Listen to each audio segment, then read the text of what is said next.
Calling local ballin' in the mix. It's that 6'6" loud dicks and niggas sticking your chick. Looking slick, pulling tricks at all times when I'm whipping. Balls gripping. Straight wood grains dripping. Still tipping on fofos. Wrapped in fofos. Blowing on that endo. GameCube, Nintendo. Bop set tent. So they can't see up in my window. These niggas don't understand me. Cause I'm boss hog on candy. D-Town Blaster, what it do? Let's get it. Let's get it, man. It's got to be a controversial night, man. The face of boxing is back, man. The face, shout out to the motherfucking face of boxing eyebrows, man. No homo, man. They got that touch up, man. Feeling swaggy, man. Feeling swaggy right now, man. DT3, what it do, man? Shout out to that whole MBBC, man. It's still MBBC forever. Don't get it fucked up. Don't get it fucked up, man. It's still MBBC forever, man. Tattoo gangster tears on my eyes. It's official, man. Catching a couple bodies tonight, man. See, missing. Yeah, I'm gonna give it a minute. Stop them peeps, man. We're gonna do this, man. We gotta do this a little different tonight, man. Niggas done lost their mind, man. Have they lost their mind, man? Have they lost their mind?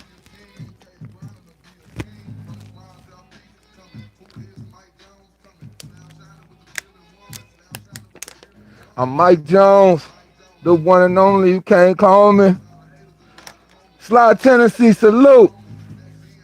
Yeah. It's about to be a problem.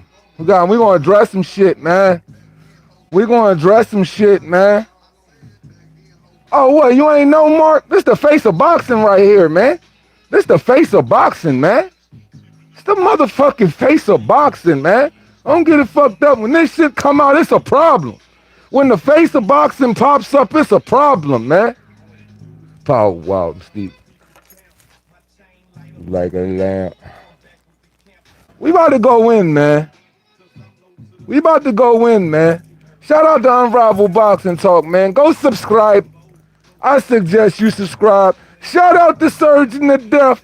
Fuck that nigga Skitty. Yeah, man. We gotta do this, man.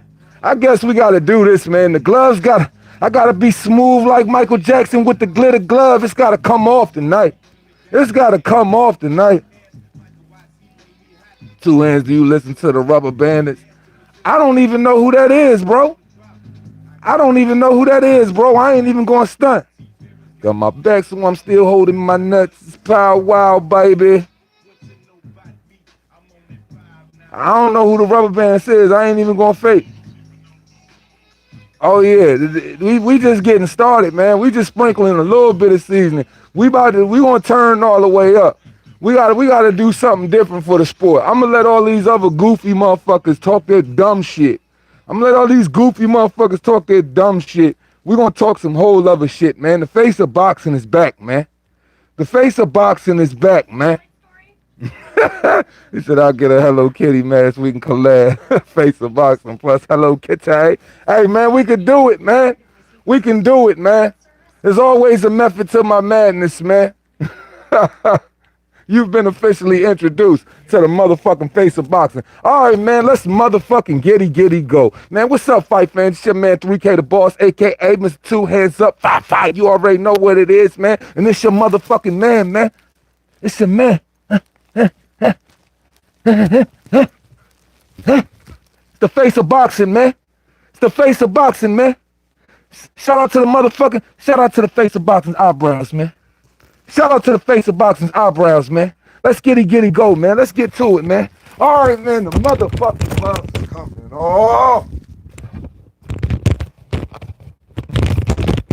Almost fumbled on the play. We don't do that. We don't Adrian Peterson on the play. We don't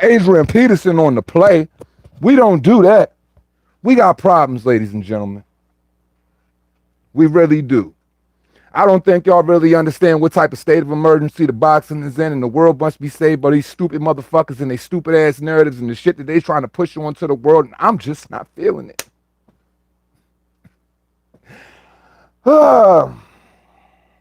It's a shame what boxing has come to. Now people are going to lead you to believe that the sweet science is the downfall of boxing. Can you believe this shit? Can you believe this shit? The sweet science is going to be the downfall of boxing. What do y'all think about that?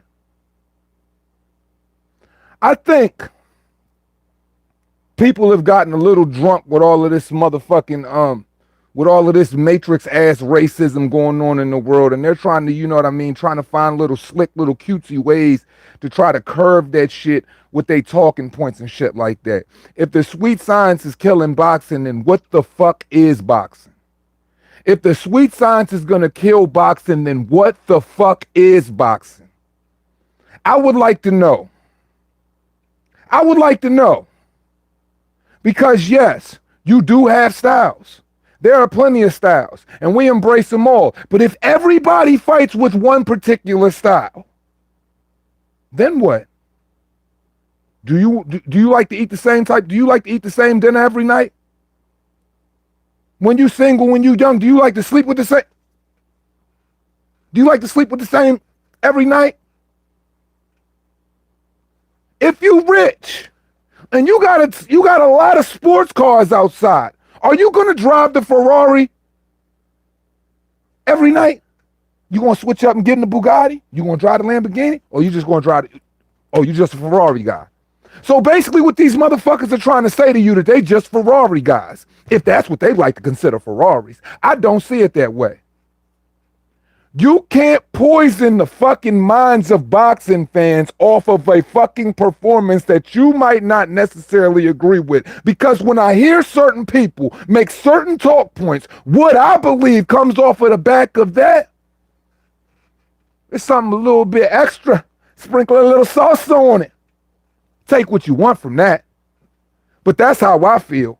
But when I hear motherfuckers say that the sweet science is what the problem with boxing is, man, get the fuck out the game, get the fuck out the game, get the fuck out the game. Y'all motherfuckers are consistently going to be the problem with what is the boxing game. All I hear when I hear shit like that is apprehension. All I hear when that shit is going on is, hey, it's the we going to Abel Sanchez way. We going to say everybody motherfucking born. We going to do all of that type of shit. No. We're not doing that. We embrace all styles. We embrace every facet of the science. We embrace everybody doing what everybody do. Because here's the thing. Now, you know, there's a lot of criticism going around about Shakur Stevens' performances. I wasn't that fond of it. I just watched it. I finally sat down and just watched it, and I've heard all of the critique from every individual who's had something to say about his performance. And I wasn't necessarily fond of how Shakur performed. I saw a lot of gaps in his game. I saw a lot of things that I wasn't necessarily happy with, but at the same time, I saw a shutout performance. Now, does that necessarily equal to everybody flocking in droves to what they particularly just saw right there? No, and I'm gonna tell you why. Because of the fucking style. You got a guy who's coming out there, he's doubling up on the left and he's throwing the straight right hand. He literally only had the fucking straight right hand the entirety of the night.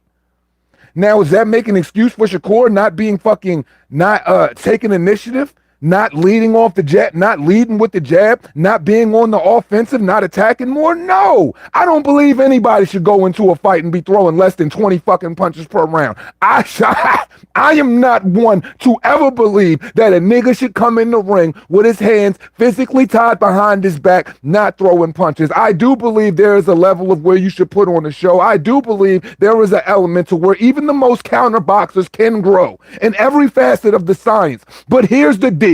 The kid is 22, and people are missing what we're talking about here, and that is growth. Everybody doesn't fight. Teofimo don't fight with the same style as Devin Haney. Devin Haney don't fight with the same style as motherfucking Shakur Stevenson. Shakur Stevenson don't fight with the same style of Vasily Lomachenko. They all fight different. But guess what? They all use the sweet science, stupid.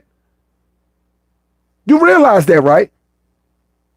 There's an element of a boxer puncher to a Teofimo Lopez. There's definitely a finesse boxer when you look at a Devin Haney, and there's definitely a counter defensive boxer when you are looking at kind of a Shakur Stevenson. I would kind of compare him to like an alien Bernard Hopkins in a sense.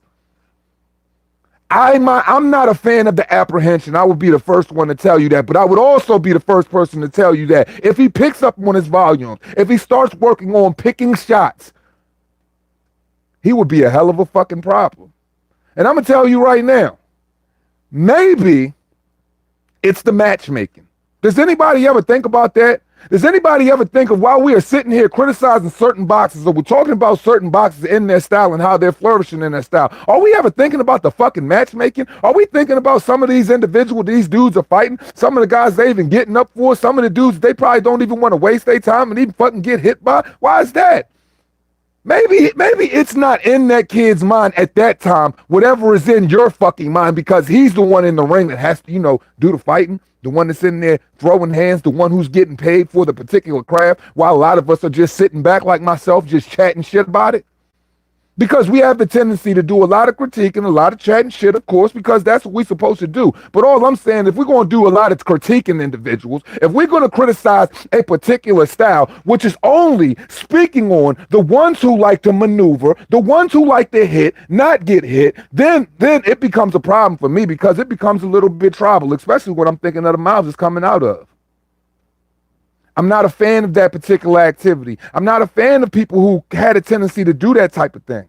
That's not cool with me, because one thing I've never done in my life, I've never criticized Oscar De La Hoya for being the type of fighter he is. Great freaking fighter. I've never criticized Costa Tszyu for being the type of fighter he is. Great freaking fighter. I've never, ever criticized Jake LaMotta for being the type of fighter he is. Great freaking fighter. I've never, ever criticized George Foreman for being the type of fighter he is. Great freaking fighter.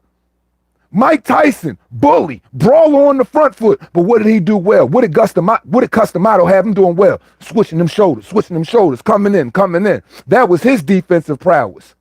Smaller guy, working his ankles, figuring out switching the shoulders, working the punching bag in numbers, getting around on angles, being the shorter guy, and finding his way inside to hook you to the body and hook you to the head. Styles. And no, you might not necessarily like it. And no, it might not necessarily move the needle for you, but it might move the needle for somebody else. Because I'm here to tell you one thing. I don't think anybody wants to go home and see their grandfather just sipping applesauce out of a straw. I don't think anybody wants to go home and see their daddy sipping applesauce out of a straw. Because if I do think of one thing, and I'm going straight at Tim Bradley on this one, and I fucks with you, Tim. You said Shakur put on a snooze fest. You said that. But you're the same individual that everybody criticized and called boring, just like they call Andre Ward boring, and just like they call Floyd boring. You suffer from that same shit. So while you were saying you were going to sleep at certain parts of the fight, I do believe that, people were probably on cruise control, autopilot, or whatever, kicking their feet up with their fucking neck pillow around, going to sleep when they were dealing with some of your fights. Not saying that was me, because I thought you were a banger. But see, here's the deal. When we start fighting for other people, then we start to lose. We start getting disconnected from our neurological faculties. And I've never been one, and I've never been a proponent to tell somebody to go out there and fight for another individual's ego, fight to satisfy another individual, because half of the time you got to listen to who is that coming off of the back of? Who is it? You're not going to go out here and try to take Shakur Stevenson and make Shakur Stevenson who would be a good person, I'd say. You're not going to make Shakur Stevenson Miguel Burchell. You're just not going to do it. It's not going to happen. That's not his thing. But what you can encourage the young man to do in the young age, in the tender age that he's in, considering that he's about to fight, he's now mandatory for that WBO title, which Jamel Herring holds, and considering both of those guys are counter defensive fighters, and both of those guys like to operate off of the counter, hey, you might consider that to be a boring fight that might be coming up. I consider it to be a fencing match. I consider it to be a chess match. I consider it to be a war of wills. I consider it to be a grown man who is fully developed in his body, that's seen a bunch of styles, to a young man who is still developing in his craft. But all in all, it still makes for a good fight. The thing is, we have to start seeing fighters. We have to start seeing fighters in fights that necessarily bring the best out of them and not bring the worst out of them, because we have the tendency to not take that into account. And in boxing, that happens a lot. It happens a lot. You get a bunch of fugazi boxing matches with a bunch of guys who just ain't really trying to get up for them. So why don't we change that a little bit? Why can't we get back to the days where, when you fought a challenger, You know that challenger had some grit with him. That challenger would potentially bring the best out of you. I'm sorry, but the guy that Shakur Stevenson was fighting was never going to bring the best out of him. But should he have capitalized on his opportunities round by round? Should he have thrown more punches? Maybe he should. Maybe he felt something in the ring that we weren't privy to feeling. Maybe he might be a little apprehensive to punch. Does anybody ever think about that? There is potentially that could be it. Maybe he got touched with something that he didn't necessarily like. So instead of engaging and doing the thing that everybody wanted him to do, maybe what was on the front of his mind was, I'm the mandatory challenger for something that I wanted the entirety of the time that I was at 126 pounds, which is the WBO mandatory and the opportunity to fight Jamel Herring, going through my friend to get to Oscar Valdez. So if in that ring, which we're not experiencing the punches he's going through, we're not experiencing what he's dealing with. And oh my God, don't get me started on that trash ref who did nothing but focus on the feet like they're in a tap dancing competition or something like that, just completely disregarding that this is an orthodox fighter going against a southpaw and they're going to consistently jock for the outside foot. Don't even get me started there. But once again, maybe that kid felt something that made him not want to engage the way he felt like he didn't want to engage. Or maybe that kid didn't even want to potentially get hit with a right, and maybe he just is used, because you know fighters have tendencies. So maybe he just resorted back to his tendencies. I'm not here to defend anybody. I'm not here to make excuses for anybody. I'm not here to try to lay down law on what is or what isn't. I'm just simply saying we have the tendency to try to sit down here and strike down one style, which happens to be more proficient. And when you mention that style, people have the tendency to put it with one specific color of one particular type of fighter, and that's a black fighter. And not all black fighters are slick, because Danny Jacobs damn sure ain't slick. He's not. And I'm not a big fan of Danny Jacobs. Well, Spence won what smoke? Spence won what smoke? Spence won what smoke? Oh, DT3 go around. You'll hear it. You'll hear it. You'll hear it. Trust me. You're going to see it. You move around. You'll see it. The sweet science is killing the sport. It's killing the sport, man. Let's talk about there you go. Willie Pep. Willie Pep didn't blast KO everyone, and he was one of the most popular fighters on history. He's the only dude to win a round without throwing a punch. Sweet Pea, Mayweather, etc. Casuals. And that's what I'm starting to see. I feel like these dudes cater to their fan bases in a way to where they want to sway the world with their viewership, maybe with the people that tune into them or whatever, to possibly lean this way on some real jerk-ass Abel Sanchez shit. I'm just not feeling it. And I just don't understand what are people thinking when they say this type of shit out of their mouth. Because if you have a love for the sport, if you love boxing, then you should love all of the styles that surround boxing and that are involved in boxing. You shouldn't particularly try to shoot down one particular style and say, hey, that's the one that's going to kill the sport. No, you want to know what's killing the sport? The fact that your other freaking fighters, your other favorite fighters are the one that are saying that these styles are boring, that they won't get in the ring with. But one thing I can tell you about a slick fighter, you put a pressure fighter on them and it's going to bring the two best styles that you can match up in the ring. You talking about a chess match? You talking about seeing if a slick fighter is rough, rugged, has the ability to take a punch, has the ability to get through it, has the ability to fight on the front foot, has the ability to go through the type of adversity you don't see him in because he's just not going to be able to dance on this individual. Maybe we need to start lending more critique on other individuals who aren't cutting the ring off and aren't willing to go that hard at the match. Now, there was a time where he was a little bit back foot bound and a little bit apprehensive. And once again, I'm not going to say that I agree with that practice. But at the end of the day, who am I to judge how a person is moving when I'm not in the ring to feel what he feels, know what his guts feel like, know what his head feel like, know what his hands feel like? I think these are certain things that people don't take into consideration. But when you say certain things like sweet science is going to kill the sport, you're killing the sport with those type of narratives, because you're presenting a narrative that is under what you're saying is basic, because underneath of it all, you're packing a whole lot more bullshit underneath of that people aren't catching. But I'm catching it. And I'm just not feeling it. And I'm never going to be a one to feel it.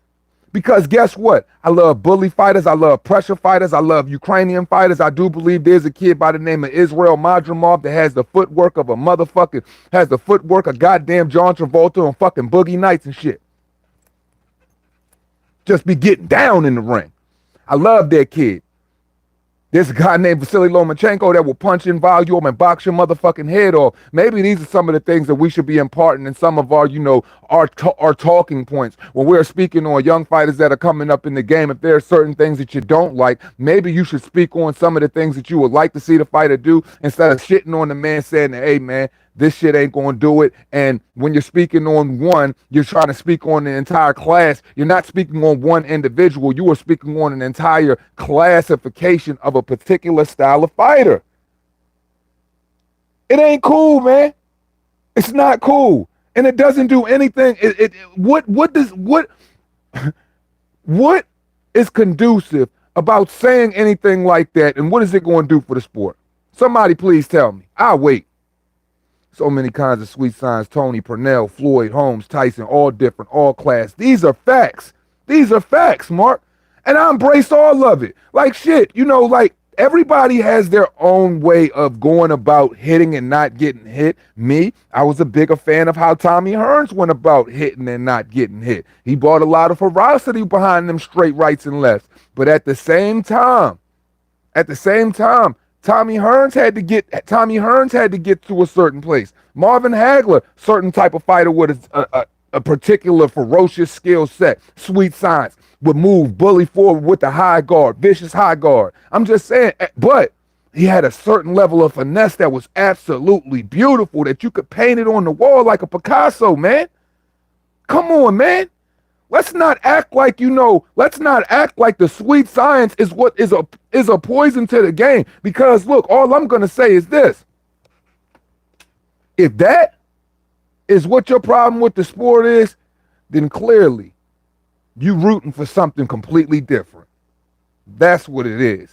You're rooting for something completely different. I don't know what coach ever told you to go out there and get your fucking head knocked off and not protect yourself, because at all times, I do believe, what is the first thing they tell you when you go into a boxing gym? Boom, you want to help these people? You want to help me and these people out? If you're still in here? Boom, you want to help me and these people out since you're still in here? What is one of the first things a boxing coach tell you when you go in the gym when it comes to throwing your hands? I know. I'm sure a bunch of people in here know. Usyk. High volume puncher. Boom, boom, boom, boom, boom, boom, boom, boom, boom. On the tip of his toes, constantly moving lateral, applying pressure. Bah, bah, bah, bah, bah. But he has a serious offensive prowess. When I look at Shakur Stevenson fight, when I see Shakur Stevenson fight, I don't think he's one person that really likes to get his finesse off being first off the draw. I feel like he's kind of a single shot puncher until somebody is baited in, and then he starts to throw combinations when he gets them trapped. That's just the way his mind works. Everybody works different. Shit, if that's the case, Pernell Whitaker would just go in the ring, dip his head low, do all of the cool shit. Like that nigga doing the, what's the joint, the 52, the joint they do in New York? Anybody in New York know what I'm talking about when they bring that shit? The jailhouse rock, whatever the fuck they call that shit in New York. Pernell Whitaker would just break niggas down with excellence. Nobody said a word about what he was doing. But you want to know the people who had a problem with it? The people who had a problem with how silly they was making their favorite fighter look. And that's what I take from when I hear shit like that. You don't like the way your favorite fighter look, and then when I hear other talking points from other individuals who are saying stuff like this, man, it only fits the narrative that they're trying to push on the people, and I swear to God, it's absolutely sickening. I can't just 52 blocks. Thank you. 52 blocks. Niggas will break your ass down. That nigga Pernell will get in that joint, break your ass down with that 52 blocks. Niggas love that shit. So I don't see what since when did the slick fighter become the biggest the damaging factor to the succession of the sport? I don't think one person had any problem with anything that they saw Devin Haney go out there and do when he fought Jorge Linares, other than the fact that when he got hurt, he held. But I mean, shit, what do you expect him to do? Get knocked out? I think we all appreciate finesse, but we appreciate finesse when it comes on the back of ferocity as well. But at the same time, let's not get it twisted. It's a lot of fucked up matchmaking out here. It's a lot of fucked up matchmaking out here. And I do believe if you want to see the best out of certain individuals, because here's certain narratives that motherfuckers like to push. When this person goes out there and he performs like a sack of fucking potatoes, people love Tyson Fury, right? They big up Tyson Fury. They big fans of Tyson Fury, right? Well, Tyson Fury's a hell of a part of jab, dance on you, feint mid-range, send it back, hit the body, and keep pawing you. Get close, lock you up, boom, hook you, get right back outside. But at the end of the day, when he looked regular against Otto Wallen, did anybody sit up there and say shit about him? What did they make? They made excuses for him. Tyson Fury only gets up for certain particular styles of fight. He raises to the level of his opposition, correct? Correct? Isn't that what they said about Tyson Fury? Isn't that what they said about a couple of their other favorite fighters? So if I was to sit back here and make some of the excuses that other individuals make, maybe it's Shakur is only willing at this particular time to get up for his level of opposition. I don't know. Maybe. Because, I mean, hey, if it's good enough for y'all, it should be good enough for me too, right? Nah. I'm not going to play the game y'all play. I'm going to be a little bit more real than that. But what I won't do, I will not tolerate motherfuckers sitting up here saying that the sweet science is the detriment to fucking boxing when the whole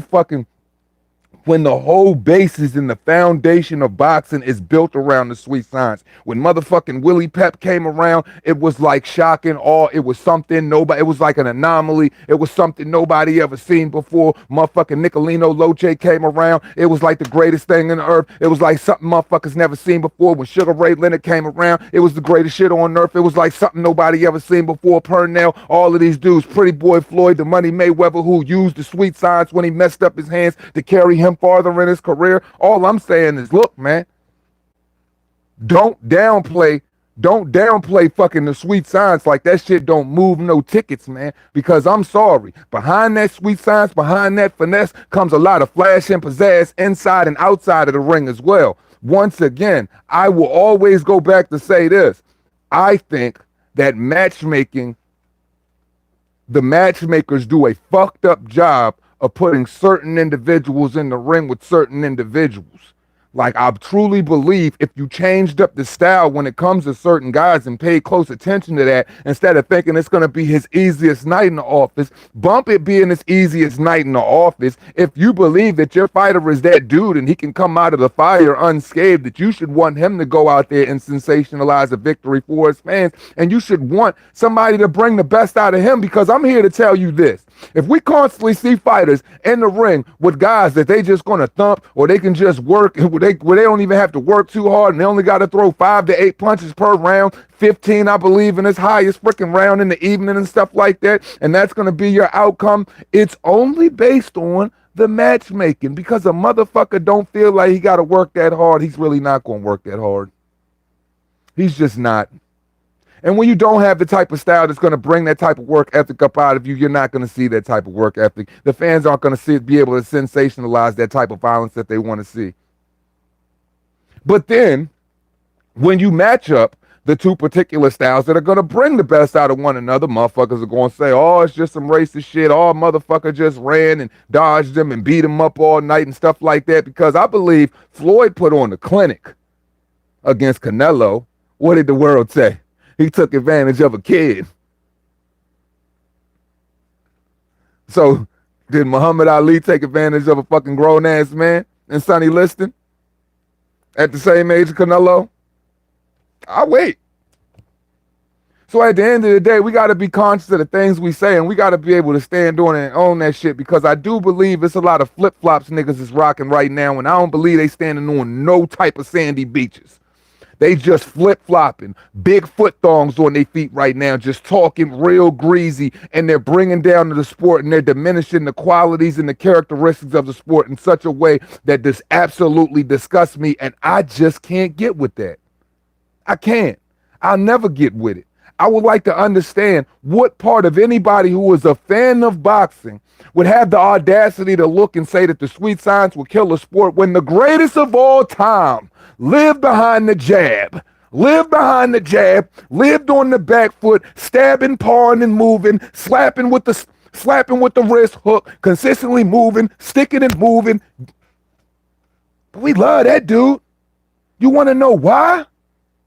Look at the opposition. Look at the matchmaking. You could sensationalize those victories. He was put in a position stylistically where you're going to go out there and you're going to put on. And the fans are going to be excited about what they're watching. Now, I've said this several times. I don't understand why people go out here and they spend this money on these fights and they think they're going to get some type of great performances when you just look at what the names are on the fucking bill.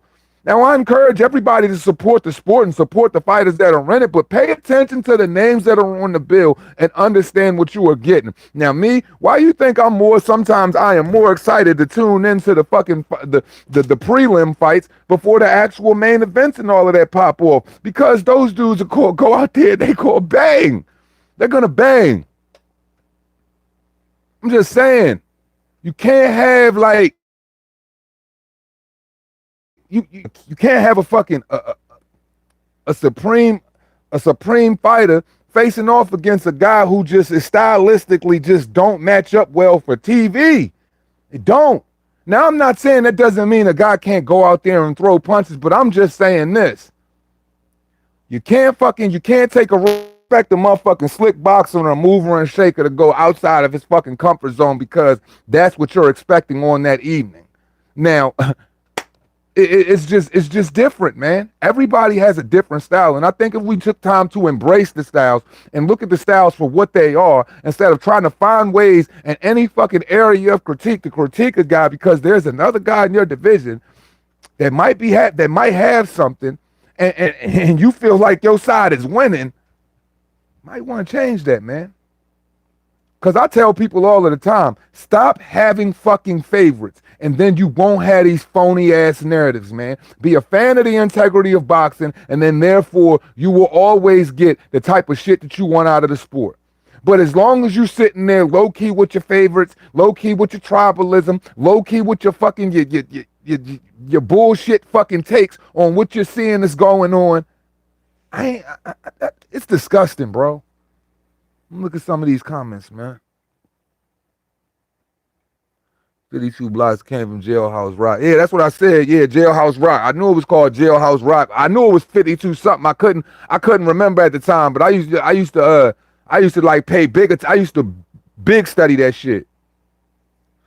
Wildin broke him mentally when he raked the cut. That's the first time I've ever seen Fury lose it in a fight. Absolutely. And we got to see Fury turn up, go on the inside and do what? Attack the body, attack the head, and start to fucking really come out and show animal instinct. Predatory instincts. That happens when a motherfucker is going to pull you out your comfort zone. He might have been asleep at the wheel, but my whole thing is stylistically, Otto Wallin was doing things to Fury at a mid to close range level that made Fury have to turn up. We need to put fighters in the position where we're going to have to see him turn up, because I ain't going to lie. I'm going to be the first one to tell you. I was like, who the fuck is Otto Wallin? I said that, but when I watched that fucking fight, I was fucking ecstatic, man. Joey Gamache came out there. He had his fucking fighter as ready as he could possibly have, and they put on the best fucking fight they possibly could put on at that time. And it happened to turn out to be a great fight. You got to see Fury go the fuck off. So if you don't think that it is in finesse fighters to go out there and give you that sock 'em bop 'em type of feel, give you that popcorn in your fucking hands in your mouth kind of feel, give you that standing on the edge of your fucking seats, going fucking crazy kind of feel, no, you're sadly mistaken. They just need to be put in a realm where motherfuckers can bring that shit up out of them. Because I'm going to tell you one thing about me. If I'm in the ring and I'm busting your motherfucking ass and I'm hitting you with that stick and I'm sticking and moving and I'm just beating the shit out you and all of that, and you can't get a hand on me, I'm not going to let you put a hand on me. I could give a fuck less about what you think.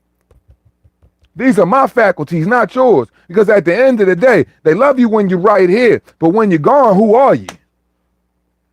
Like I said, man, y'all motherfuckers want y'all kids sitting y'all want y'all kids I don't think any nigga want their kid watching the motherfucking sip applesauce through a straw when them motherfuckers is 45 talking about Nick.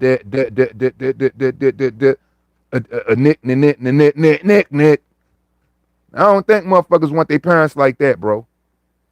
I think Wilder would struggle against Wallin. He's tall, heavy, and busy front for a fighter. Yeah, he would. He would. And I think Joey Gamache is smart enough to tell, Otto Wallin exactly what to do. Do that same shit you did to Fury. Get up close on him and let that motherfucker feel your pressure, for real. Broner, exciting fighter. Adrian Broner was an exciting fighter. We can't act like Adrian Broner wasn't on his way. Even today, Adrian Broner still has this level of mystique to where people think if Adrian Broner has such this motherfucker could sell fucking water to a goddamn well. Adrian Broner can literally go out here, no matter how bad he looks, and he can give motherfuckers talking points, and he can go and hit the gym and sell all types of bullshit, and there's a certain level of people that believe, hey, and even hardcore boxers, if the AB of old comes out there, and he goes out there and he fights the way the AB we used to, three-way world champ AB, then what? Then we might have something here. So people have the tendency to cash in and go ahead and put a ticket in on that. Adrian Broner was a great fighter who was filling seats, who was on his fucking way, who was literally supposed to be Floyd Mayweather's replacement. And he had all the pizzazz, he had all of the energy around him, and he had the skill set to do so. That motherfucker let fame, fortune, and trying to be all of the things that he shouldn't be, let him fall him apart. Unfortunately, that happens to some fighter, but you can't take away from what the guy was. A sensational fighter, man. Look, sensational fighters come in all shapes, sizes, and different stylistic packages, man. Fighters are a gift, bro.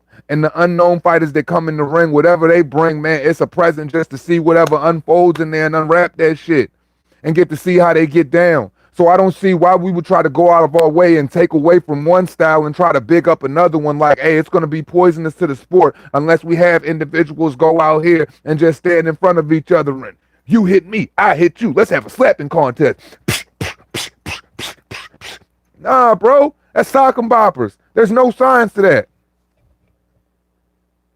When I sit there and I look at things like that, all I sit there and think of, I'm like, man, there's a guy that's counter defensive, you know what I'm saying, that has a little bit better balance, has a quicker hands or whatever, that's going to move around, that's going to take advantage of all of the things that these motherfuckers don't particularly care about, or the things that people just happen to block out because maybe certain particular fighters just can't do that they happen to be fans of, and whatever, and they just want to clip niggas' wings, man. People have a funny way of trying to clip your wings in boxing right now, just like they have very deceitful ways of, people doing the ducking shit. You have to pay attention to it all because half the time what people are saying, bro, is not really what they saying for real. It's not. God, Elon, salute, King. We got to get you on New Media Boxing today. You got to hop on the panel. You burn it down. Hey, man, I'm always cool to slide through, man. Wherever, wherever anybody want me, man. I'm more than willing to oblige, man. Wow, there's a perfect example of cherry picks. Matchmaking. Absolutely. You see how they took this bum motherfucker and try to make him look good? Now look at Jaime Munguia. Jaime Munguia is the absolute epitome of trash, man. But that's exciting to everyone. And everybody thinks Jaime Munguia is going to have this fucking fruitful career. But Jaime Munguia's career is only going to be as good as the people that they park in front of him. Kind of in the situation like they put on Deontay Wilder. So what does that tell you? You want to know what that tells me? That tells me that there is a lot of apprehension and there is a fucking war on anybody that is defensively responsible with fast hands. Because other individuals aren't that. And maybe you want to see people just get exalted on a whole nother level, but no, I don't want to see that. I want to see people engaged. This is my thing, and this is the one thing that I've always said about Canelo, and y'all have heard me say this a million times. I absolutely got love for Canelo. I truly do. But I can't sit up there and deny the shit that he ain't. But here's the deal, though. I've been waiting for Canelo to do one of two things. Fight one or two particular types of people. and go in there and perform the way he should. And once he does that, that completely changes the narrative of all of the bullshit that motherfuckers got to say or whatever. You could say that about that then, but as far as right now, he's the leader of the new school. If he was to do that thing, if he was to revisit a fighter who really has a legitimate shot of putting him on his ass, who's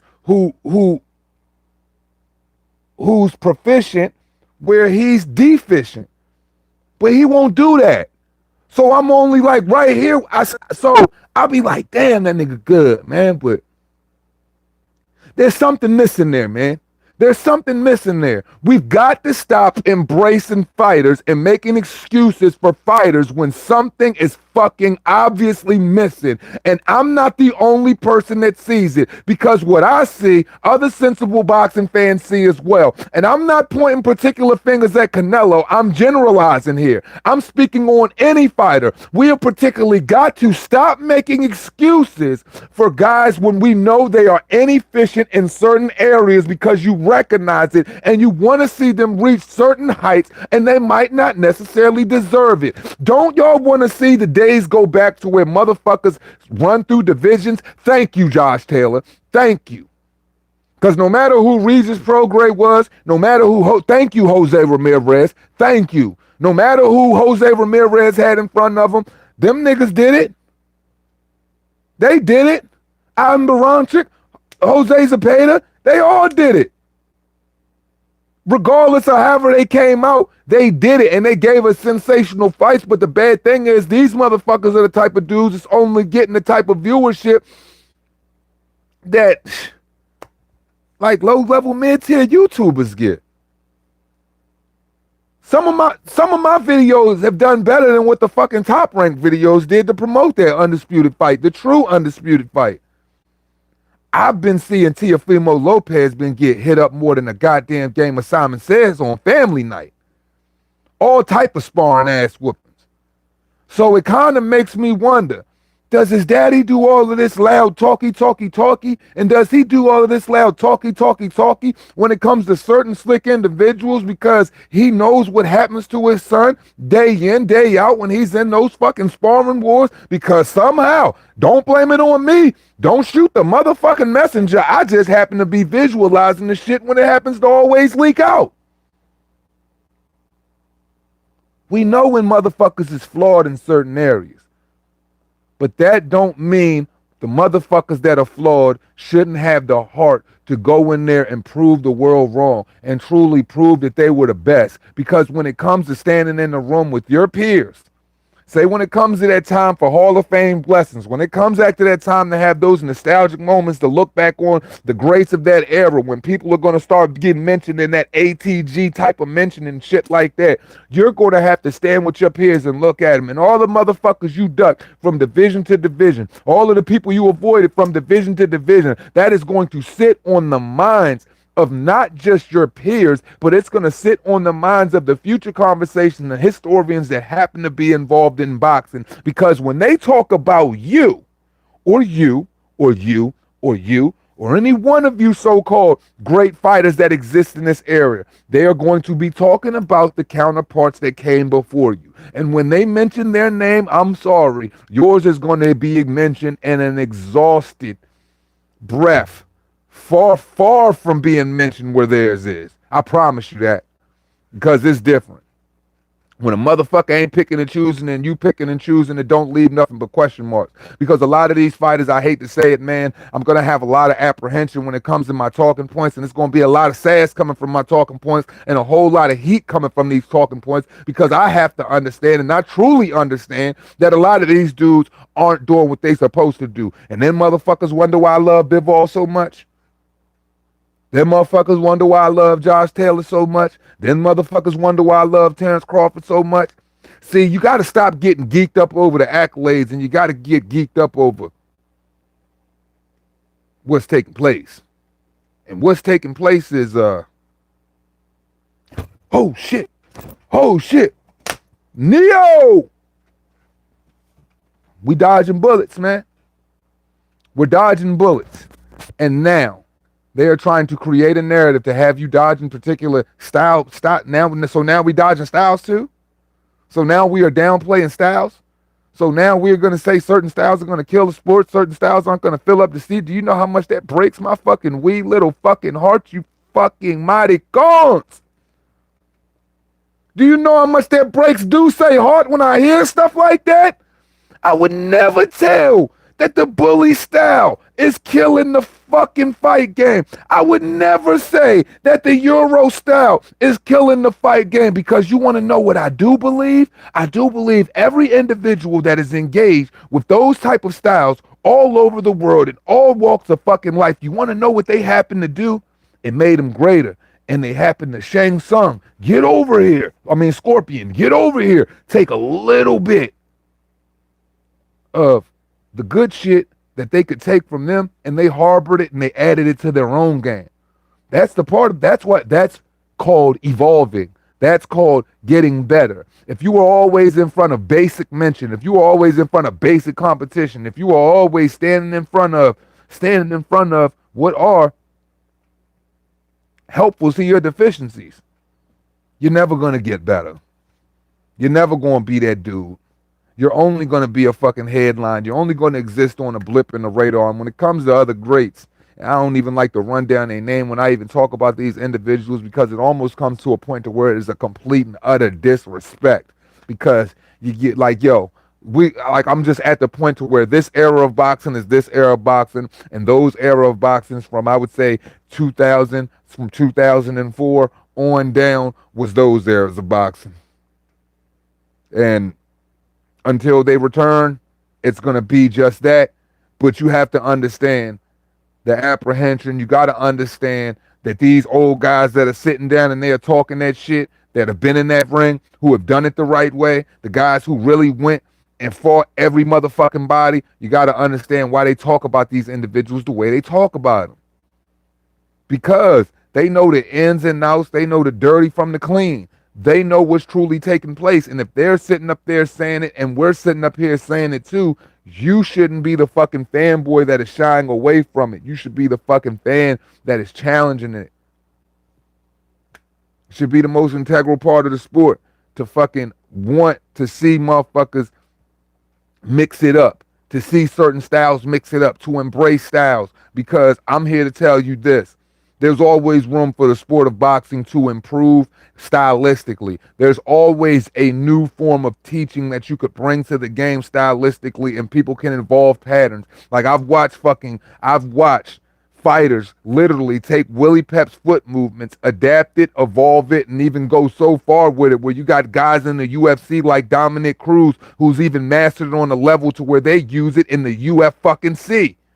That was one of my favorite fighters in the UFC of all time, Dominic Cruz, straight dog. And all he did was that Willie Pep movement shit. And he was vicious. Couldn't nobody stop him. But he adapted in his own way. That's that Bruce Lee fucking like Jeet Kune Do shit. There's always room for fucking more improvement, for better techniques, for better styles, for fucking better viewership, for better fucking opposition. There's always room for fucking new people to come into the sport. But you got to embrace it all. You can't just embrace a quarter of it, because there ain't never a time where I'm going to sit up here on this motherfucking channel and tell y'all motherfuckers that I ain't a fan of the Mexican style. I'm not a fan of the Euro style. I'm not a fan of, I don't think there's like, I don't know. People say there's a Japanese style and stuff like that. I don't necessarily agree with that, but okay. People want to say that too. I'm a big fan of the Cuban style. You know what I'm saying? I'm a big fan of the Jamaican style. I'm a big fan of fucking fighters who come out of the Congo, Nigeria and shit like that. I'm a big fan of fucking fighters, the Canadians, all of that. Everybody's had to take different avenues, and through those different avenues came different styles. Walking in fucking different gyms and dealing with different trainers and having different trainers in your ear contributes to a different style, because everybody trains differently. Everybody comes under different tutelage. Some people are going to train like the ones who came before them, and their fighters are going to adapt that, and some guys are going to adapt to it differently. But it's how you perform that makes me a fan. It's how you go out there and you seek and destroy that makes me a fan. It's not what you're doing and how it emasculates another fighter and makes them look bad that is making me turned off and not making me want to watch. I'm just like, damn, Now, who's going to be able, I'm already sitting there with my wheels turning like, talking with one of my peoples, like, who the fuck is going to be able to deal with, who I know can deal with that shit? That's going to give you, the fans that are listening in, the best possible opportunity that I could possibly think of to see the best two fucking fighters stylistically match up with one another and give you the fucking war of the century, to give you this era in the jungle, all of that shit. That's what I'm about. That's what I'm about. I'm always thinking like that. So when I see a superior person stylistically step up, when I see superior coaching and I see that shit translate to fighter, when coach and fighter are here and here, when tutelage motherfucking meets the mutual mind, and then that shit motherfucking manifests in the physical with fucking hand speed, footwork, technique, and all of that shit, I always look for who the fuck is the person who's going to be able to possibly expose this and make this shit a fucking sensational banger. And if that person can go out there and do it, it's the testament to that person's greatness. But once again, we should never shun styles, bro. I'm look at some of these comments. Weekend, oh yeah, Nui versus Michael Desmarius. Yeah, man. I was just talking about that shit earlier. We already know that I'm watching a Nui, but he gonna knock him out. Honestly, I didn't follow Wallen until he fought Fury. Fought him, bro. I'm saying I heard a dude, but like I said, man, I believe he was like number one in when he fought Fury. I believe he was like the number one and number two heavyweight in Sweden or something like that at the time. But he wasn't really high on the heavyweight rankings or something like that. I believe he was like I believe he was a top 25, top 30 fighter in the world at the time in the heavyweight division. But with that being said, he showed me a lot, and once again, that's just a testament to his training. And then look at what he's doing right now. Now, Otto Wallen went from being a guy who didn't have a name to a guy that we all tune into, and we watching this journey and we watching this climb. Just like I like fucking Tony Yoka. He a slick bad motherfucker. I feel like Tony Yoka got a bunch of potential. He's a slick fucking high IQ heavyweight that could be a very bad motherfucker. Just like I like Philip Hergovich. He's just a raw savage who reminds me of a heavyweight Artur Beterbiev. You know what I mean? Everybody brings something different, bro. But this is why we admire and we love boxing so much, bro. And we ain't never telling motherfuckers to stop doing something.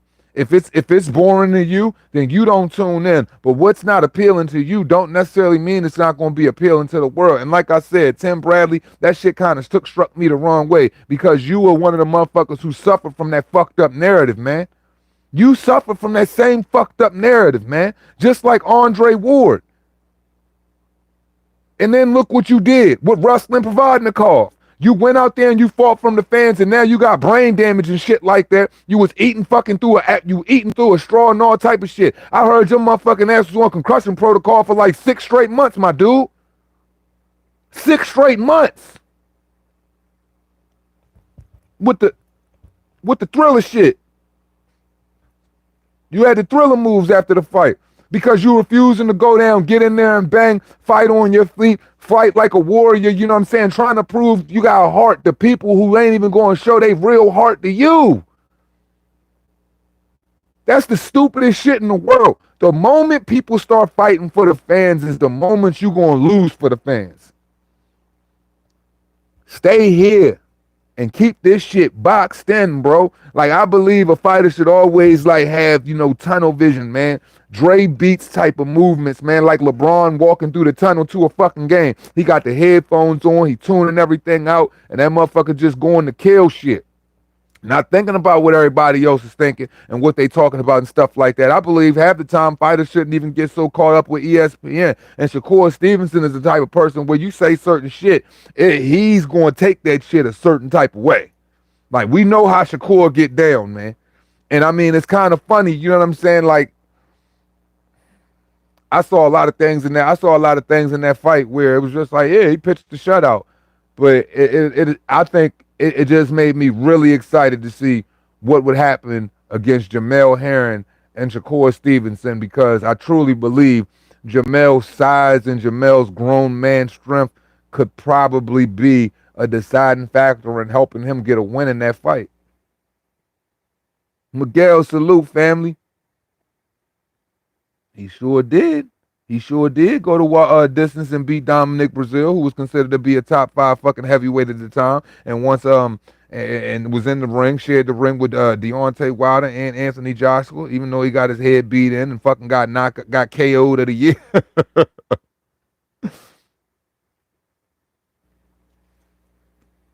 AB has sold me 3 times in a row, but not the last fight. But that's just the point. That's the point I'm trying to make, though, Ronald. AB, nobody in here could tell me AB didn't fill up seats. Couldn't nobody tell me at one point in time AB wasn't a sensational fighter? Can't nobody tell me at one point in time AB didn't give you some of the best, most entertaining press conference you would go see every fucking single time? Because that was a type of fucking product that you knew what you were getting from. You knew what you were getting every time that he went out. And knowing what you were getting from freaking Adrian Broner, it pleased you as a boxing fan. It pleased you as a boxing fan. Because take all of those things in the whole, and it's kind of all of the things that we talk about on Reaper Gang Radio time and time again, what a lot of these boxers suffer from, and a lot of the things that I constantly say when I'm like, a closed mouth doesn't get fed. Adrian Broner never suffered from that. And he never suffered from, well, you know what I'm saying? He suffered a little bit from keeping his hands by his side. But damn, when he was doing his thing, he was doing his fucking thing. The nigga was lighting up the boards. Period. Adrian, it was like this. It was either TMT or About Billions. Period. Or Manny Pac. There wasn't no other mention, but for real, them niggas was flashier, and what they was doing, what Adrian Broner was doing was more flashy than what Floyd was doing. That's why Floyd tried to son him and act like he was taking him up underneath his wing. Adrian Broner shouldn't even have fell in that trap. I feel like Adrian Broner would have did a lot better if he would have just stayed away from Floyd for real. Floyd knew what he was doing. Floyd seen this dude coming. He seen the tickets that he was moving. He seen that he had the game and all of that stuff. And then he started getting caught up in moving like Floyd, spending money like Floyd, doing the shit Floyd was doing. But Floyd's a billionaire nigga. You trying to make your own way. You on your way, Mr. About Billions. Stay about billions. Because one thing Floyd was doing that you weren't doing, Tubby, this motherfucker might go to a strip club, but he wasn't drinking at one, he wasn't smoking at one, and that motherfucker was jogging to his Las Vegas mansion when he left. Or he was jogging to his Miami mansion when he left.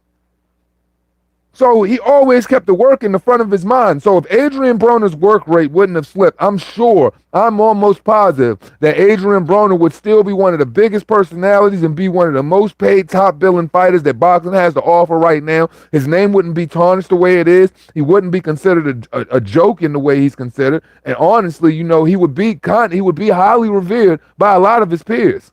He would. Anybody who say they wasn't a fan of Adrian Broner, bro, you just didn't like boxing, man. I'm sorry.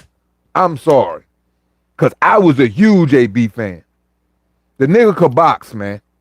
I would never take that away from the nigga, man. And I feel like people that try to do that shit, you just a hater. Maybe that's just not your style or whatever, but I can never say the dude wasn't an exciting character in and out the ring, who presented a lot of amazing talk points, who gave me excitement in the ring and gave me motherfucking and gave me hysterics and hella laughs during his press conferences. And the motherfucker was just absolutely hilarious on social media, man. He knew how to move the needle, man. Peter Edwards, salute. I want to see AB go out on the shield. One good matchup for the road, man. I think AB done went out on this shield enough, man. I think after that Marcos Maidana hit, man, I don't think he want to get rocked up like that. And we already know during that fight, we know Ariza was shoving pills in whatchamacallit mouth, allegedly. Even though I got it on fucking video, we still gonna say allegedly.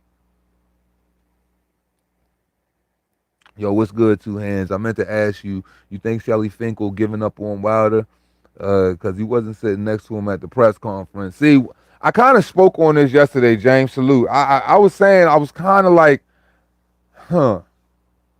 I was thinking that, you know, man, these guys hear everything that's going on in the boxing world, dude.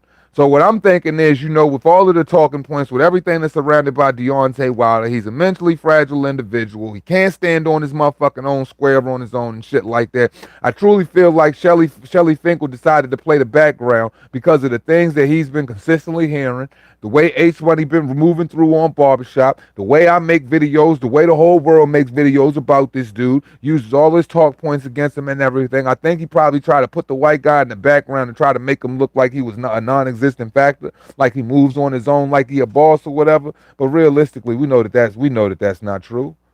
We know that that's not true. Shelly Finkel has his hands very much involved in Deontay Wilder's career. He's just doing it from a backseated perspective for real because he wants to try to change the perception. That's how I feel about it. They still trying to build up Munguia after he straight up got smoked and ran out of the real WBO 154-pound champion, Dennis Hogan, man. I'm going to continuously say that. Mac the Knife, MTK Global has the top boxers in the world. MTK is definitely doing their thing. Y'all have a very large, Mac the Knife does have a very large stable. You do have great fighters over there, but rule the world, I'm not going to say that. Guy in line, Ace the OG. AB got beat all the hell. My older Madonna. He wasn't even prime time. He had already lost a couple big ones. Yeah, man, but Madonna was on some shit in that motherfucker too, man. He was on some shit. Madonna wasn't no little dude either. But one thing, motherfucker, and this is another thing too. Everybody might say whatever about Adrian Broner, but here's the deal, man. Adrian Broner was always down to take the smoke. Motherfuckers could never say that Adrian Broner ever ducked smoke in his life, so he don't suffer from the same fucking debilitating diseases that half of these fucking decrepit fucking no heart having boxers this day. These boxers suffer from fucking lack of fucking heart. They come from planet no heart, fucking AKA galaxy leaky legs, man. These are facts, man. These are facts. AB was Mr. Anybody could get it, win or lose.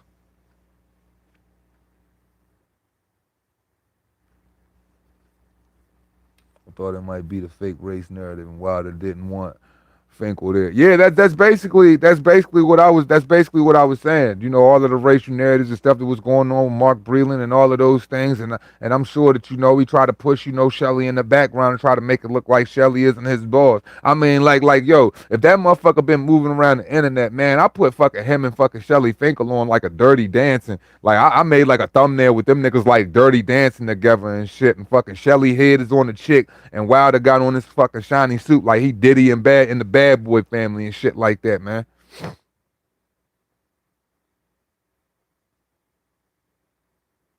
But Josh can whoop my ass for a cool 50 million.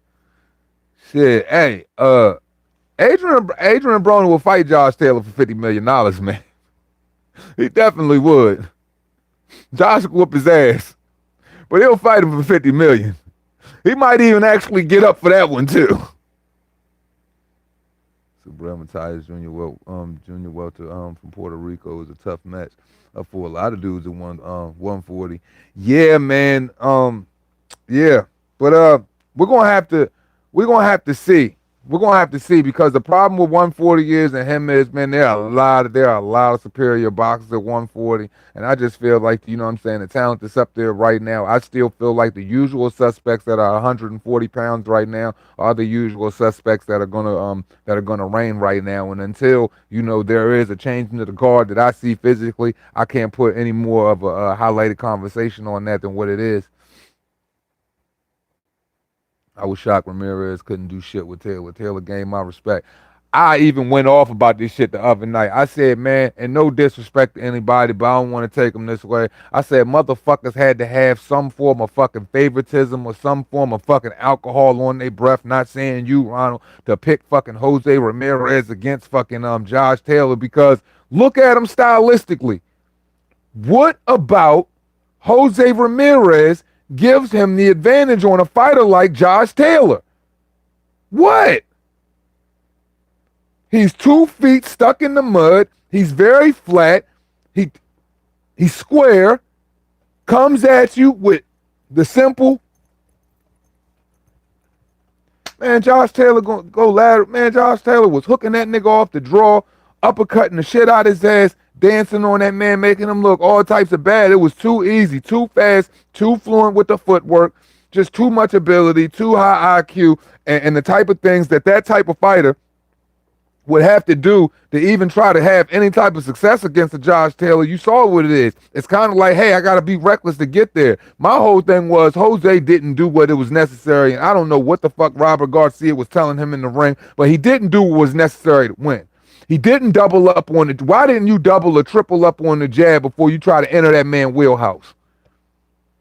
Why didn't you disguise the power? Why didn't you disguise the power hand on any level? Why did you just consistently just try to walk up in there on some sock and bopper shit? And that's what a lot of these dudes be doing. And that's why I say put them in the ring with certain individuals and they will get exposed ASAP. Because the way Jose Ramirez got exposed by Josh Taylor, that's the same shit Dimitri Bivol would do to Canelo Alvarez. I'm telling you, on my life, I don't care. The nigga wanted it 168, have it with him. The nigga would knock you the fuck out. He would knock him the fuck out. I put that shit on my daughters. I'm willing to bet everything I own on that shit. I'm willing to bet everything I own on that shit. That nigga can't move with Bivol, man. And Bivol got thumped behind them gloves, man. When that nigga when nigga seen, and we know for a fact, Joe Smith Jr. got a chin like iron. A straight chin like iron. Excuse me, I need something to drink.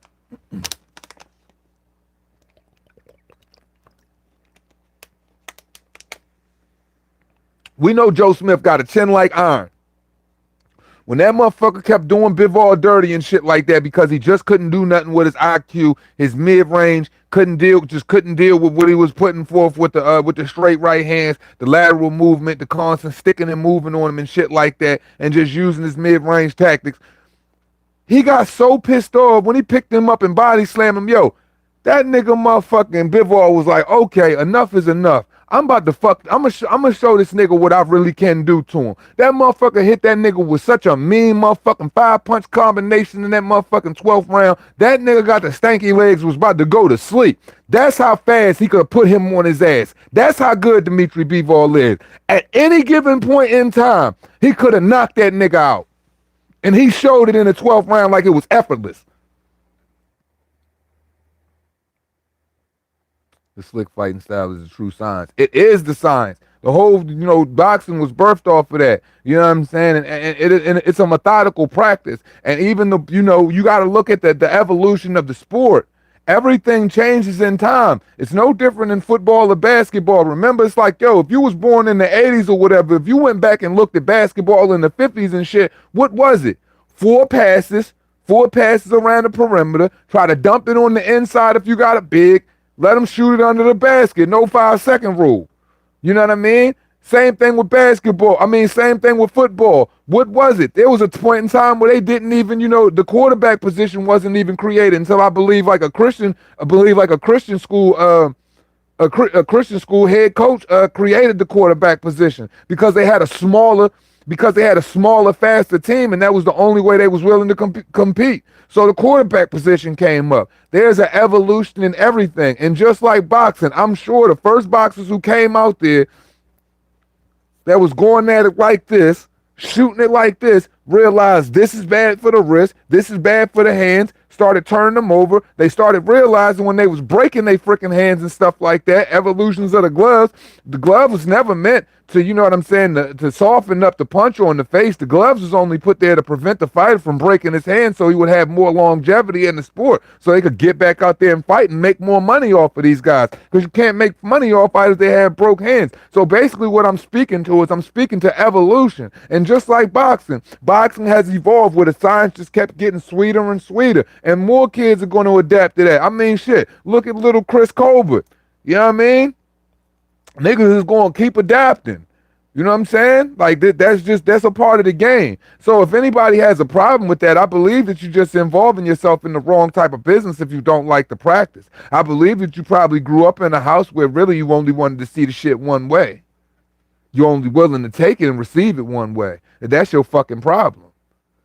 Goddamn right. Pernell Whitaker, one of my fucking favorite fighters of all fucking time. Even though, you know, I have a certain disdain for Pernell Whitaker, God rest his soul, because when it come to, you know what I'm saying, what he did to his mother, like, I ain't even gonna go there. He passed away, you know what I'm saying? But if anybody know what he did to his mother, you would know why I don't fuck with that nigga.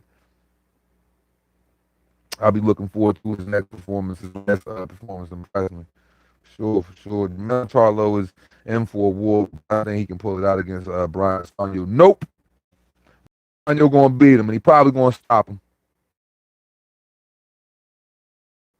Unless my us. Now, does Jamel got a chance? Yeah, he got a punch. But I don't think he can box. I don't think he can box with Castaño. I don't think he can bang with Castaño. I don't think he has the type of IQ Castaño has. I just think Castaño is just an all-around better fighter, man. I think motherfuckers is really sleeping on Brian Castaño, and I think Brian Castaño gonna go out there and take it to the boy, man. Because if I just look at if you look, if I say I've been saying this consistently because we know this so-called undisputed match is coming up. I just been saying this based off of the fact of I don't like his last 3 fights, man. When you look at what Brian Castaño doing, man, this nigga just really took it to Lara, man. This nigga Lara is probably still to this day probably the most defensively, if not the most defensively proficient motherfucking fighter at 154 pounds. Period. And look what Brian Castaño was doing in the ring to him. Jamel don't got that. And Jamel has shown that he is defensively, oh my God, he is defensively inefficient. That dude got touched up so much by Tony Harris. I'm like, imagine when Brian Castaño started putting hands on him. Look at how he started retreating on the back foot when Banana Rosario was touching him. And I mean, he's a rookie in the game. He won unified titles off Glass Joe. That was a real fight. He came to fight that day. He came to lay down when he fought Jamel, and I really thought he had a chance based off of Jamel's leaky defense. Jamel has shown me time and time again that he has one of the most leaky defenses in boxing, and for real, it's easy to touch that dude up all night. And that just goes once again with being an overglorified mitt worker at the PBC, because mitts just don't hit back. And every time Jamel has come out facing adversity with hella heart by knocking the dude out, by just luckily catching the dude. Now, does he have power? Yeah. But I'm just like, Brian Castaño, a real one, man. He a real one. He's a fucking real one.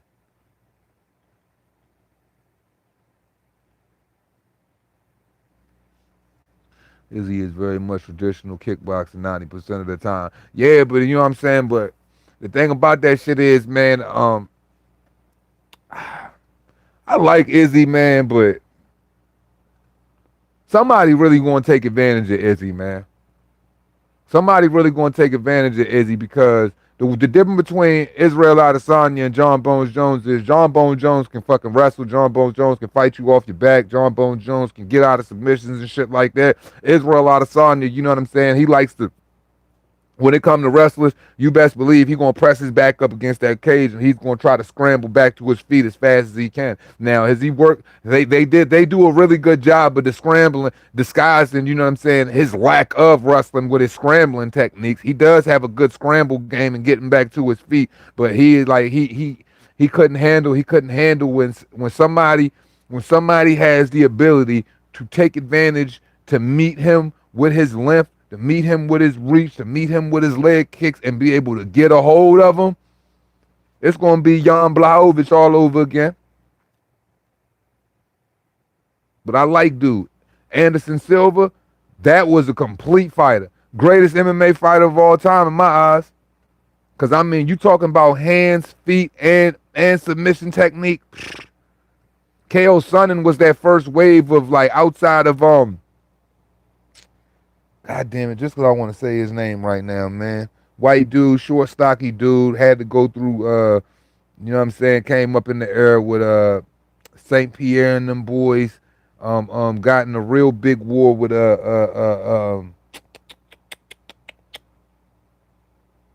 the fuck did he get in that real big war with, man? It wasn't Matt Serra, was it? Man, God, just I want to say his name right now, and I can't say it, man. Wrestler dude, man. He was in that first wave of wrestlers that came out of the UFC right before the wrestling really started evolving, before KO Sonnen started really bringing that next level NCAA, the next level NCAA wrestling and grappling techniques to the game to where it's evolved to where it is now. Pep, Tony Camacho, Ali Loche, Leonard Whitaker all had very great athletic agility to transition their abilities. Absolutely, man. And the thing about those guys is they fought the type of fights where they, you know what I'm saying, would adapt and evolve. And I believe once again that fighters need to all take advantage of, you know, fighting multiple styles so they can continue to adapt and evolve. And then motherfuckers wonder why Terrence Crawford is such a fucking threat. Terrence Crawford, when he was young, he wasn't the greatest thing in the world. He wasn't. He took his L's, he took his lumps and shit like that, and he just kept coming back until he got fucking greater and greater. You ain't shy away from nothing. And then when you know what I'm saying, when you seeing all different types of styles, man, it's easy to take advantage of a motherfucker, man. And that's why other fighters need to be doing the same thing. Like, yo, I'm not a fan. You'll never catch the Reaper a fan of a nigga who picks and chooses, man. If you pick and choose, you're not my type of fighter. Now, I do believe that there's an A side, and yes, you know what I'm saying, you do have the ability to pick and choose, you know, voluntarily or whatever, but it gets to a point to when you get on that upper echelon level or whatever, I don't know too many fighters that when challenges was knocking at they door in the number one contender spot and shit like that, they was on some consistent turning them down shit. No, they was getting in there and they was banging with them dudes. Now it's a legion of excuses, man. Yeah, he was doing. Yeah, he was doing that Thriller. Ha ha! God damn, I'm way up here. Let me slide down a little bit. Yeah, man, I feel you, Ronald. Man, I love boxing too, man. Yeah, Matt Hughes, proud father. Thank you, man.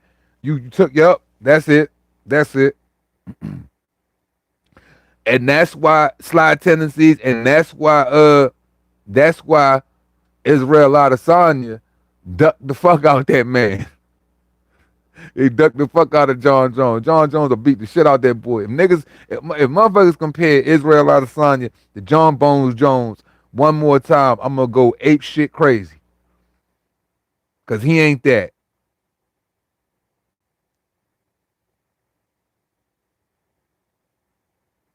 Josh Taylor said he felt like nobody cared when he achieved undisputed, and that YouTube boxing is stealing away all the attention from the real boxers.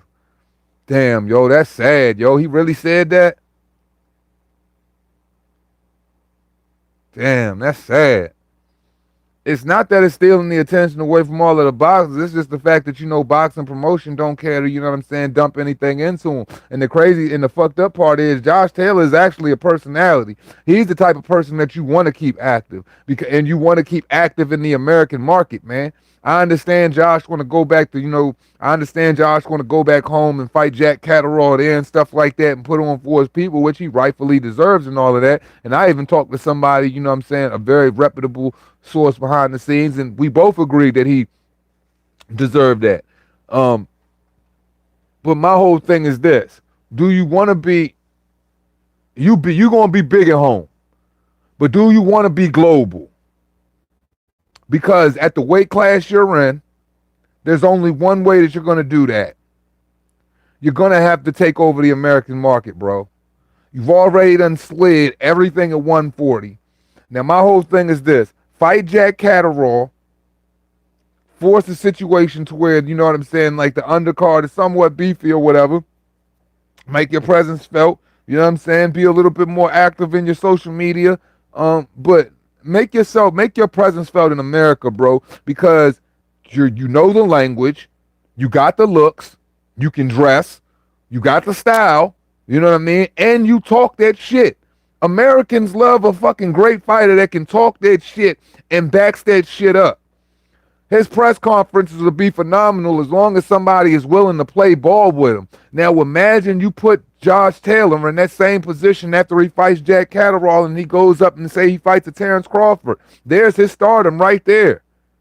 He fights Terrence Crawford and he beats Terrence Crawford, or even if he puts on a debatable against Terrence Crawford, man, says a lot, boy. If you beat Terrence Crawford, that says a lot, boy. Salvador Sanchez is one of the best at fighting. Yeah, Salvador was a beast. Salvador was my man. Undisputed junior middleweight champion of the world. This nigga crazy. I want to see GSP move up and fight the Spider at 185. GSP ain't want it though. Nah, GSP wasn't going to take that because one thing GSP knew, that little bullshit ass karate, he wasn't going to be able to do that with that motherfucking Brazilian jiu-jitsu, man. Motherfucker Anderson got them hands and them feet, though. Not only you got to even try to get that motherfucker to the ground, but you got to get past this nigga long hands and feet. I watched this nigga, that picture of that nigga foot fucking sunk all the way in that man's face is going like rest eternally in my soul, bro.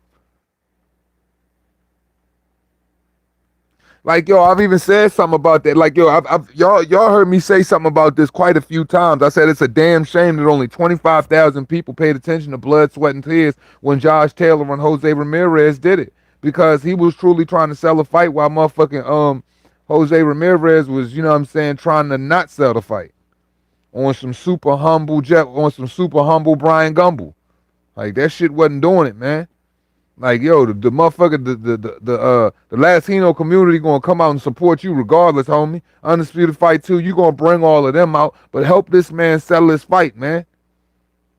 He turning up on you. He doing everything he got to do to sell a fight, get in your head, and all you doing is just being everything but receptive, man. My Cash App is Mr. Two Hands Up, no spaces.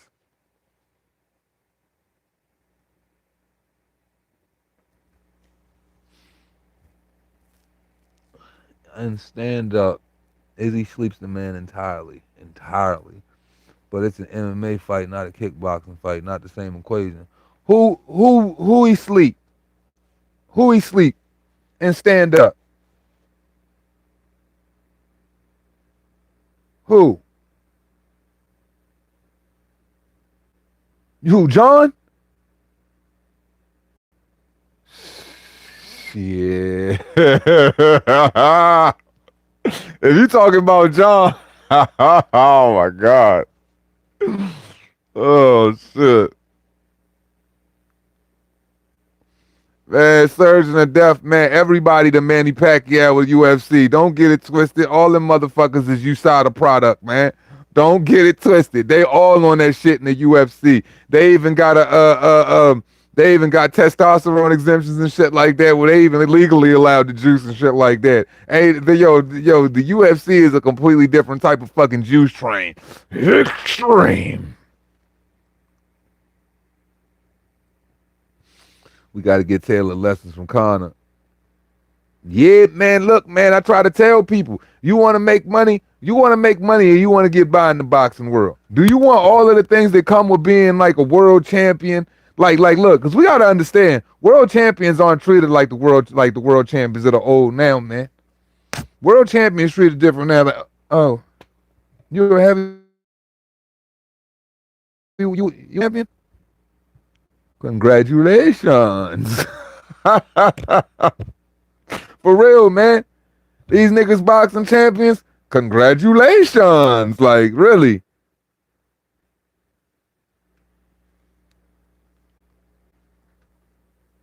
Yeah.